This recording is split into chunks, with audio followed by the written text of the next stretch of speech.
Madam Speaker, His Excellency, the President of the Republic of South Africa, His Excellency Deputy President, colleagues, cabinet ministers, members of the Executive Council for Finance, honorable members, the Governor of the South African Reserve Bank, the Commissioner of the South African Revenue Services, fellow South Africans. I'm honored to table the following documents before this House. The 2022 Division of Revenue Amendment Bill, the 2022 Adjustment Appropriation Bill, the Special Appropriation Bill, the 2022 Rates and Monetary Amounts and Amendments of Revenue Laws Bill, the 2022 Taxation Laws Amendment Bill, the 2022 Tax Administration Laws Amendment Bill, the Revised Fiscal Framework, the 2022 Adjusted Estimate of National Expenditure, the 2022 Medium-Term Budget Policy Statement. Madam Speaker, the strategic goal of this government is to reduce poverty, inequality, unemployment in pursuit of better life for all.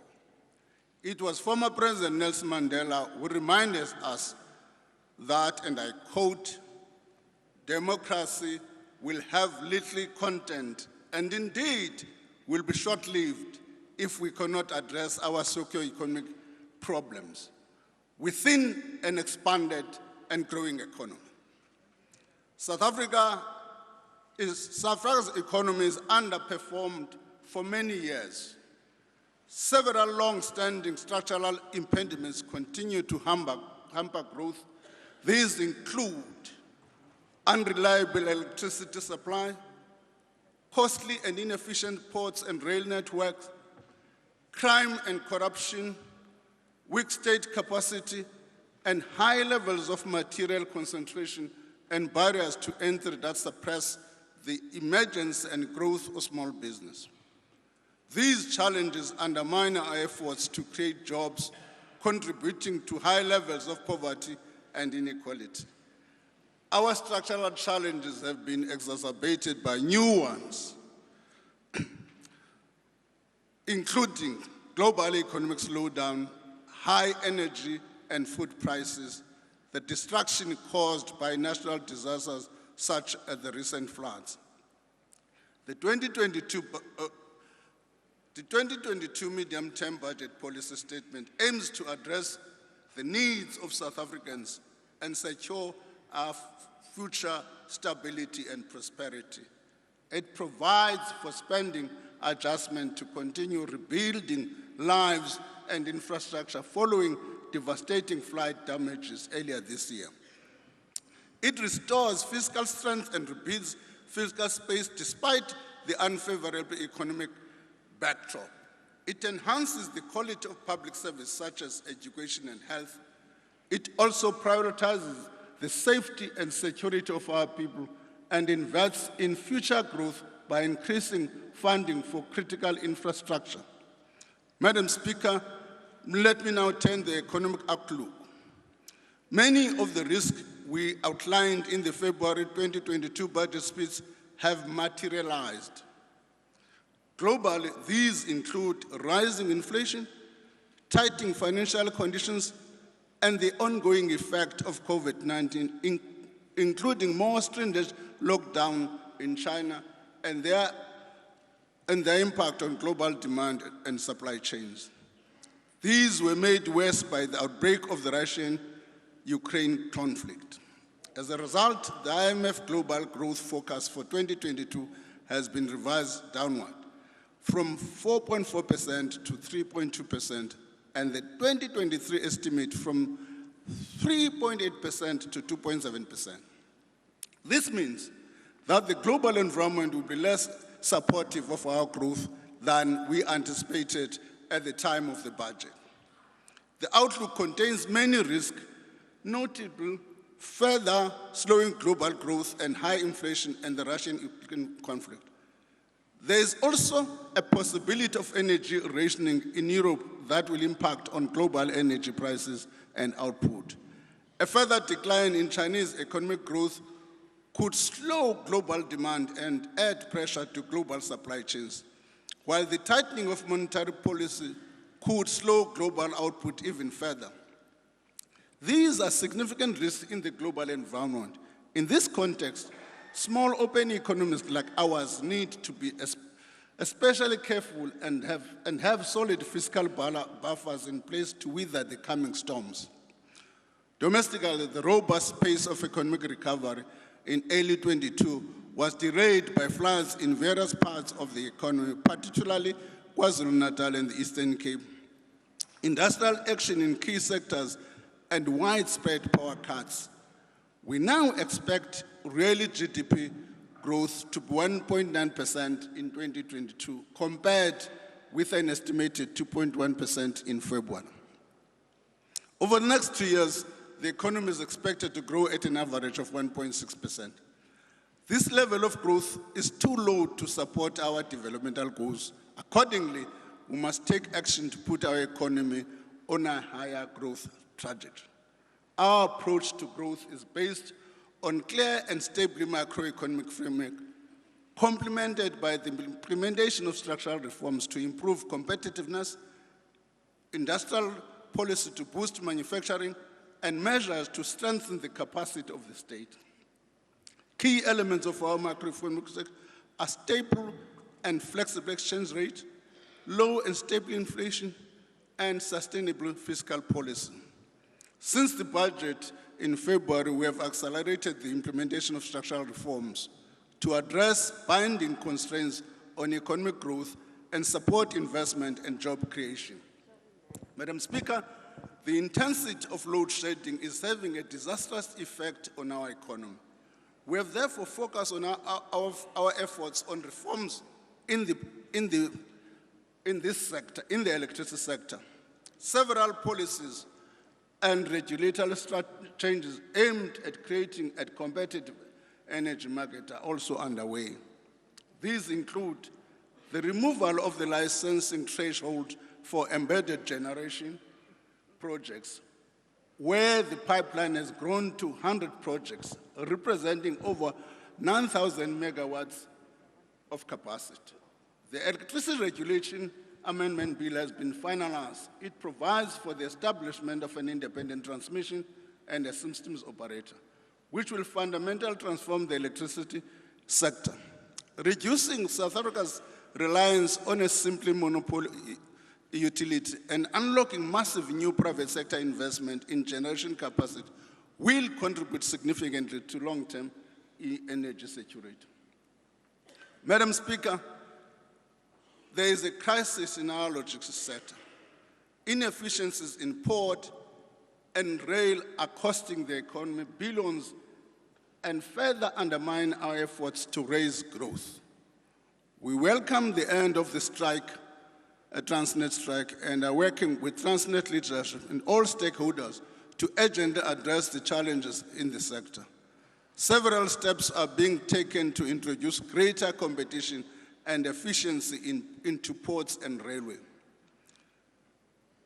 The National Assembly has passed the Economic Regulation of Transport Bill. It will establish independent transport regulator to encourage greater competition and enable regulated access to the network. In addition, requests for proposal have been issued for third-party access to the freight rail network and private sector participation for the Durban Port Pier 2 and Ngquha container terminals. In the telecommunications sector, the auction of high-value broadband spectrum has been completed. The next step is to complete digital migration to release frequency.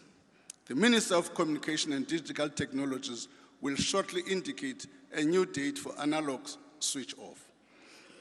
In the water sector, we have accelerated the backlog of water use licenses. The process to establish a water regulator through the National Water Resource Infrastructure Agency Bill is also on track. This agency will enable effective management of bulk water infrastructure and facilitate private sector investment. The review of the work of the work visa system has been completed with recommendations to attract skills and investment. Honorable members, these reforms are not the totality of our reform agenda. More must and can be done to unleash dynamism of our economy. Key to this is the need for a capable developmental state. Madam Speaker, a strong and capable state is a necessary precondition for growth. The state is responsible for creating and maintaining an enabling environment for growth and investment. It provides basic services and promotes the rule of law. To do this effectively, the state needs to be responsive to societal needs, prioritize, sequence, and coordinate interventions through institutions that are accountable and capable. Leveraging fixed investment is a critical part of our achieving sustainable and inclusive growth. It supports economic recovery, raises the economic potential, and creates jobs. We have seen gross fixed capital formation contract on average by 4.4% annually between 2016 and 2020, from a peak of 796 billion in 2025. The contraction has been broad-based. Private sector investment, which accounts for nearly 2/3 of total fixed investment, as well as the public sector, have both declined. We seek to reverse these trends by tackling impediments to investment. In the private sector, policy uncertainty, constraints to the ease of doing business, along with the high cost of doing business, are often cited as key constraints to investment. Our clear and stable macroeconomic progress on structural transformation, supporting enabling growth, will go a long way to removing impediments to investment. They will also boost confidence and create an enabling environment for the private sector to invest. With respect to public sector investment, state-owned enterprises have an important role to play in the provision of critical economic goods and services in the economy. Addressing this supply constraint, particularly in the energy and transport sectors, is critical to support higher and sustainable economic growth. On general government, we are increasing on-budget infrastructure allocations to remedy the erosions of baselines. Over the medium term, government consolidated spending on building new and rehabilitating existing infrastructure will increase from 66.7 billion in 2022-23 to 112.5 billion in 2025-26. This includes roads, bridges, stormwater system, and public buildings. This makes spending on capital assets by the fastest growing item by economic classification. By delivering on public sector investment, we'll crowd in private sector investment, improve public service provision, and address backlogs, thus ignite a vicious cycle of high investment, growth, and employment potential. We are also committed to improving state capacity, project planning, preparation, procurement practices, and contract management. This will address the underspending of allocated infrastructure budgets, improve value for money and efficacy of our investment. Madam Speaker, climate change is reshaping the world around us, including our economic context. It poses physical risk to our people, infrastructure, the environment, and production of, including the critical goods such as food. The global response to climate must be coordinated. For our part, we are finalizing negotiations on the pledges by the International Partner Group for the Just Energy Transition. In addition, the investment plan supporting our energy transition was recently endorsed by Cabinet. We will take all necessary steps to ensure that our transition is just. Madam Speaker, when government finances are settled with debt, it becomes very difficult to meet our developmental objectives. For nearly 15 years, the South African government has been tabling higher deficits. As a result, government debt is projected to be more than 4.7 trillion in our current financial year, compared to 627 billion in the year 2008-2009. This debt is incurring debt service cost that will average 354 billion per year over the medium-term expenditure framework. As already outlined, the global economy is slowing, inflation is increasing, financial markets are becoming more volatile. The result is that the debt service costs are estimated to be 5.9 billion higher in 22-23 than it was thought at the time of the February budget. Moreover, the possibility of a major price correction in financial markets is a significant risk. This will affect fiscal revenues going forward. It is for this reason that the medium-term strategy needs to maintain a prudent approach to fiscal policy. We need to decrease our debt burden and debt service costs by reducing our annual deficit. This will stabilize public finances and reduce the fiscal risk. Honourable members, we are making progress in this regard. A consolidated fiscal deficit of 4.9% of GDP is projected in 2022-2023. This will decline to 3.2% of GDP by 2025-2026. A primary fiscal surplus of 0.7% of GDP will be achieved in 23-24. This is 1 year earlier than projected at the 2021 medium-term budget policy statement. We also now expect gross government debt to stabilize at 71.4% of GDP in 2022-23, 2 years earlier and at a lower level than projected in the 2022 budget review. Among other things, this means that we are proposing that no budget reduction are implemented in the 2023 budget. In fact, consolidated government spending will exceed 2.2 trillion this year and will rise to 2.5 trillion in 25-26. Turning to revenue, since the 2022 budget, revenue collection has exceeded projections, and the gross tax revenue estimate for 2022-23 has been revised up by 83.5 billion to 1.68 trillion. The higher estimate is largely due to improvements in corporate income tax collections with strong receipts from the finance and manufacturing sectors. This is better than expected revenue collection estimates, including over the medium term, have allowed government to narrow the deficit and mitigate lingering and new risk. Equally, it allows us to gradually restore the baseline budgets of departments key to the delivery of services without making unaffordable permanent commitments. A portion of higher than anticipated revenue will be utilized as follows. First, reduce the deficit in the current financial year and over the MTF, make additions for infrastructure projects, critical public services such as education, health, and policing, addressing fiscal risks that were previously identified in February.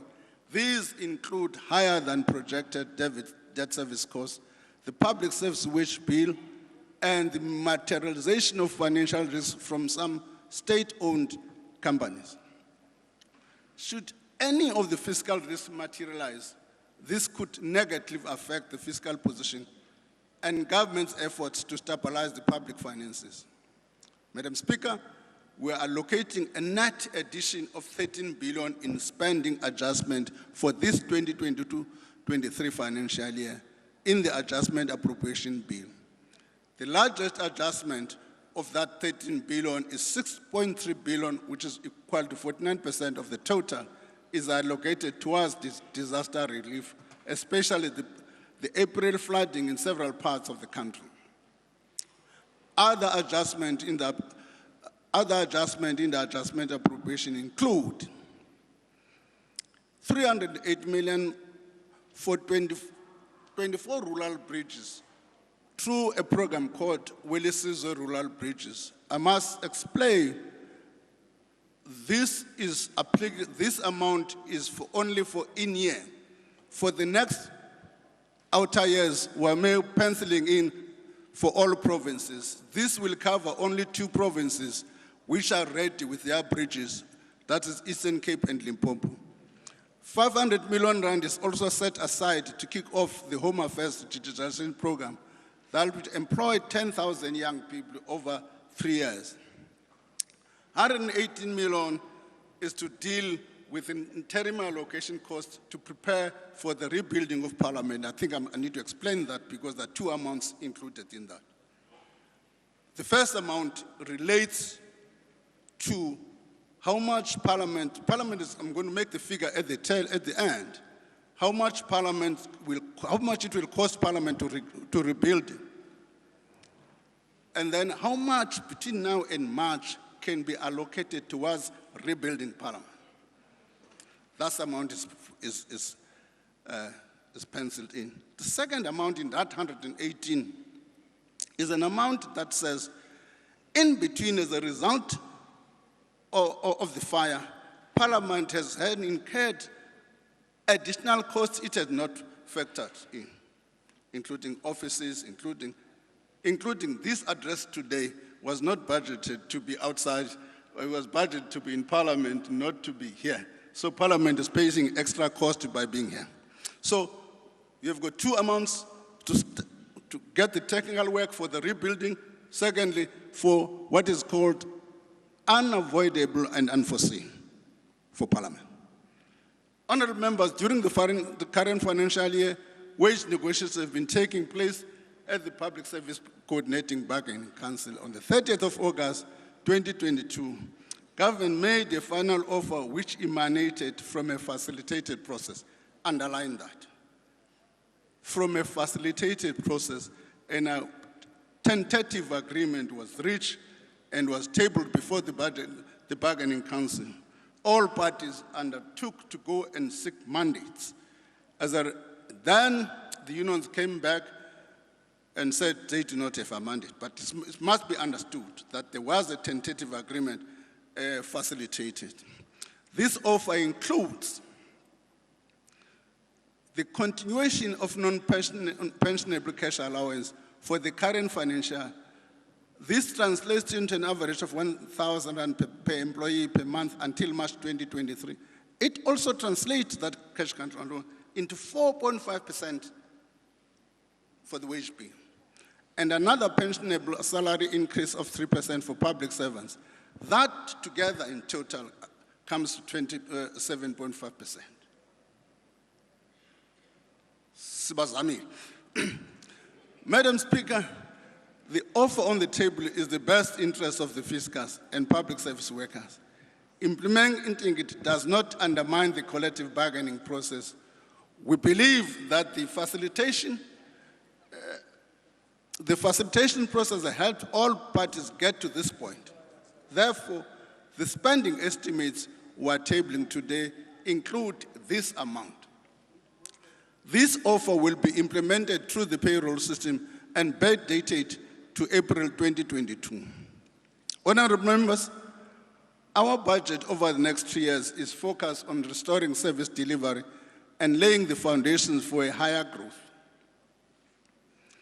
Medium changes to spending plans are driven mainly by government's decision to extend the special COVID-19 social relief distress grant by 1 year until 31 March 2024. The fiscal framework also includes funding for cadetry costs of the 2022-2023 public service increases, as well as for safety and security, infrastructure investment, and service delivery. The SRD grant was introduced in May 2022 as a temporary measure to respond to the needs of the most vulnerable. who were affected by lockdown measures. It has been extended several times since then. Discussions on the future of the grant are ongoing and involve very difficult trade-offs and financing decisions. Despite the provision made in this budget, I want to reiterate that any permanent extension or replacement will require permanent increases in revenues, reduction in spending elsewhere, or a combination of both. Madam Speaker, this is what is meant by trade-offs, balancing the need to address one priority over another. Overall, consolidated government spending is projected to increase to 2.21 trillion in 2020-23, 2.48 in 25-26, at an average growth of 4%. The social wage totaling 3.56 trillion over the next 3 years, or put differently, 59.2% of the consolidated non-interest spending, will take up the biggest share of the budget in support of poor households and the most vulnerable in our society. The largest allocations are directed to the education, health, and social development sectors. Moreover, over the next 3 years, spending increases will be prioritized to improve investment in infrastructure and boost the budget for safety, security, and fighting corruption. Overall, government's consolidated capital spending will increase from 95.1 billion in 22-23 to 145 billion in 25-26. This excludes spending on state-owned enterprises. We are working closely with the presiding officers of Parliament to restore and rebuild Parliament. Over the medium-term expenditure framework, we have made allowances for approximately 2 billion for rebuilding of Parliament. Madam Speaker, over the next years, we will work with provinces and municipalities to make meaningful progress in achieving our developmental goals. Municipalities shape the living conditions of our people. They ensure that people have access to cleaning, drinking water, energy, housing, and sanitation. Yet several municipalities are dysfunctional, experiencing either financial or leadership crisis, reflected in a general inability to deliver services. Following a diagnostic review of the local government capacity building system, the National Treasury is coordinating with key stakeholders, including the Department of Cooperative Governance, SALGA, and provinces in the design of capacity building systems towards a more integrated and outcome-focused approach. Over the next 3 years, we propose allocation of 48.4% of available non-interest spending to national departments, 41.4% to provinces, and 10.1% to local government.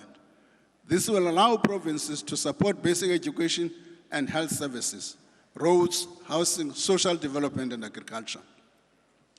We're also allocating additional funds to local government to support the delivery of free basic services to poor households.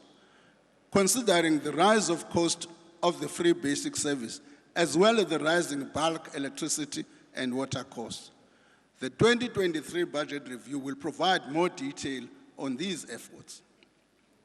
Madam Speaker, some of the state-owned companies represent critical components of our economic activity, especially in transport, engineering, and energy. These companies should be self-sufficient and must contribute to economic growth. Unfortunately, we face a situation where financial weaknesses caused in previous years by bad leadership and corruption still needs to be resolved. Moreover, when unavoidable events such as the recent floods destroy infrastructure and assets, it puts the whole economy at risk. In the meantime, the road network must function, ports must operate, and critical technical projects cannot be halted. So, as balance sheets are being restored, and those who looted and mismanaged them are being held accountable, including through the criminal justice system. We have little choice but to act to keep these key in-services running. We are proposing to use higher than anticipated revenues in the current year to reduce risk from specific SOEs. These resources cannot be used to fund baseline increases as they are once off. Using them in this way will also not expand the fiscal deficit compared to our existing medium-term plans. The financial support to SOEs recognizes their potential to contribute to our long-term growth prospects. We are thus tabling a special appropriation bill to provide additional funding to Denel, Transnet, and Sandra. These allocations will allow these entities to adjust their business models and restore their long-term financial viability. Fiscal support to state-owned companies remains a challenging balancing act given the many competing priorities and limited resources. Funding to SOEs will now come with strict pre- and post-conditions. Pre-conditions mean that SOE will need to comply with these conditions before they receive government support, and not after. Non-compliance to conditions means no funding.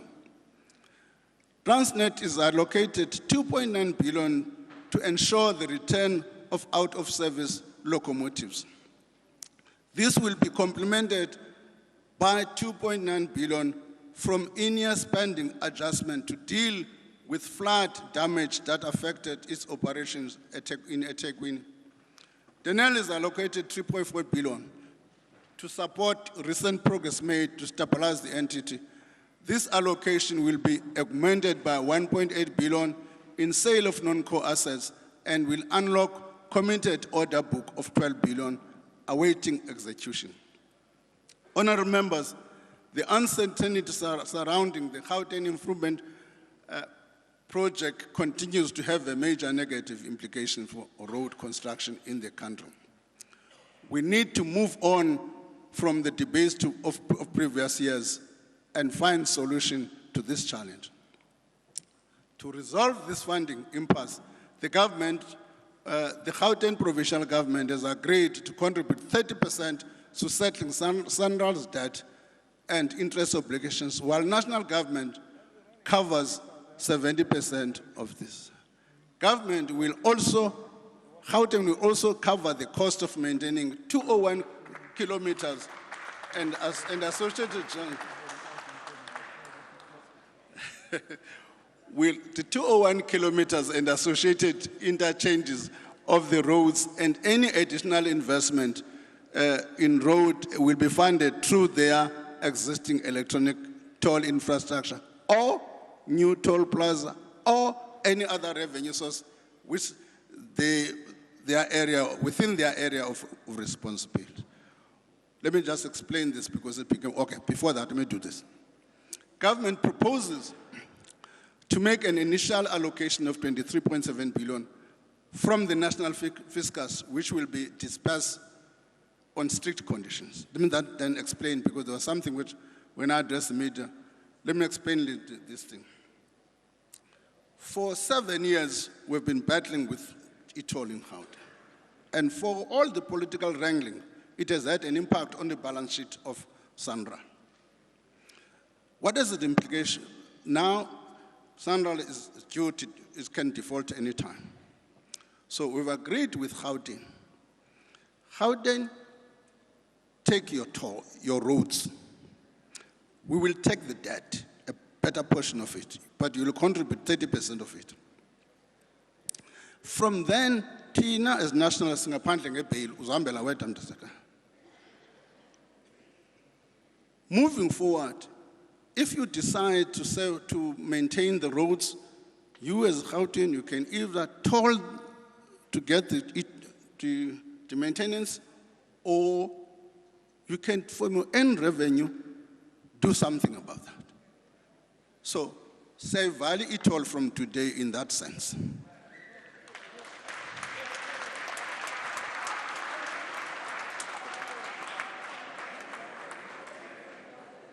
There are implications. There are implications. What are those implications? Gauteng is still yet going to do phase 2 of this project. It's going to be important that in doing phase 2, proper planning and thinking on how to fund phase 2 must take place. That's one of the implications we must have. It also has got implication on the user pay principle. Turning to Eskom, for at least a decade, we spent billions of rands supporting Eskom with limited improvements in the reliability of the electricity supply or the financial health of the company. To ensure Eskom's long-term financial viability, government will take over a significant portion of the utility's 400 billion debt. While the selection of the relevant debt instruments and the method of effecting the relief is still to be determined, the quantum is expected to be between 1/3 and 2/3 of Eskom's debt. The debt takeover, once finalized together with other reforms, will ensure that Eskom is financially sustainable. This program will allow Eskom to focus on plant performance and capital investment and ensure that it no longer relies on permanent bailouts. Importantly, the program will include strict conditions required of Eskom and other stakeholders before and during the debt transfer. These conditions will address Eskom's structural challenges by managing the cost addressing the municipal and household debt due to the utility, and providing clear clarity on transparency and in tariff pricing. In addition, the conditions will be informed by Treasury-led independent review of Eskom operations, in particular the performance of its fleet. In other words, if I want to explain this thing, for us to be able to say to Eskom, these are the outcomes we require as we change debt, we need from ourselves to be informed. In that regard, we have said we want an independent review of people who are going to assist us to analyze what is happening in Eskom, so that we should be able to attach conditions which are appropriate. Further details of this program will be finalized following consultation with all relevant stakeholders and lenders, and will be announced in the 2023 budget. Madam Speaker, I must say, we made a commitment in the budget that we'll provide more detail, including the quantum on this, or on this Eskom. However, dealing with financial individuals is quite a complicated issue, President. Lenders are quite a difficult crowd to deal with. In the process of doing all of these things, trying to find out what the quantum should be, we've got to negotiate with the lenders. There are legal implications, and so on and so on. But we're still committed to make our decision within the financial year, because in February we said within the financial year. We didn't say by the medium term. So we'll still make that commitment by the financial year in terms of even the quantum. We are also adopting best practices in the procurement of goods and services, including the highest standard of transparency in the tendering process. Such modernization aims to simplify and speed up the process of public infrastructure projects while reducing the scope of looting and corruption. Here, the issue is, Dr. Ramkopa tells us that the underspending on infrastructure per annum is 43 billion rand.